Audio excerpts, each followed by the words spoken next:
Pemirsa, Wakil Menteri Perumahan dan Kawasan Pemukiman Fahri Hamzah mengaku bahwa program 3 juta rumah masih belum bisa tercapai di tahun 2025.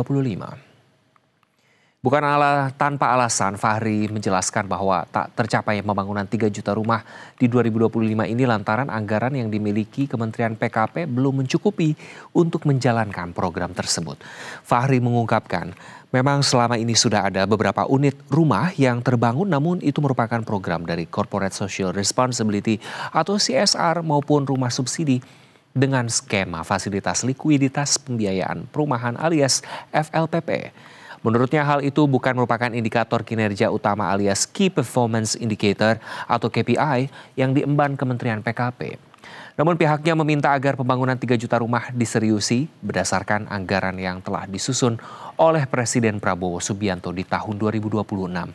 Seiring dengan hal itu, Fahri menambahkan bahwa Menteri IPK Agus Harimurti Yudhoyono bakal mengevaluasi kinerja Kementerian PKP khususnya pada pelaksanaan anggaran pendapatan dan belanja negara di tahun APBN atau tahun 2025.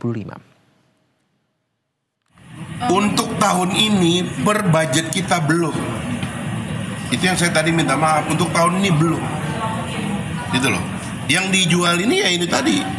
CSR terus yang bukan KPI kita. FLPP. Itu udah jalan dengan sendirinya, FLPP bukan KPI kita. Buat ngejar target 3 juta Pak sekarang. Nah makanya tadi saya bilang juga di dalam rapat, coba kita seriusi yang anggaran yang disusun sendiri oleh Pak Prabowo 2024, oleh kabinet ini maksudnya yang 2020. Di BSPS lalu. BSPS 2 juta tadi kan disepakati, lalu nanti kemudian yang skema subsidi melalui tanah itu kalau kita bisa masif ya, sebab saya mengusulkan semua tanah yang pada dasarnya milik pemerintah itu bisa dibangun apabila memang kelayakannya mengatakan di tempat itu bisa dibangun. Pemirsa, sementara itu pemerintah menyebut angka kekurangan rumah meningkat hingga mencapai 15 juta unit. Mengutip dari data Badan Pusat Statistik atau BPS, angka kekurangan rumah atau backlog rumah mencapai 15 juta unit pada tahun 2025. Angka tersebut meningkat 51,5% dari data 9,9 juta unit yang terekam dalam Survei Sosial Ekonomi Nasional atau Susenas BPS tahun 2023. Sementara data rumah tidak layak huni tidak bertambah atau berkurang, yaitu sekitar 26 juta rumah.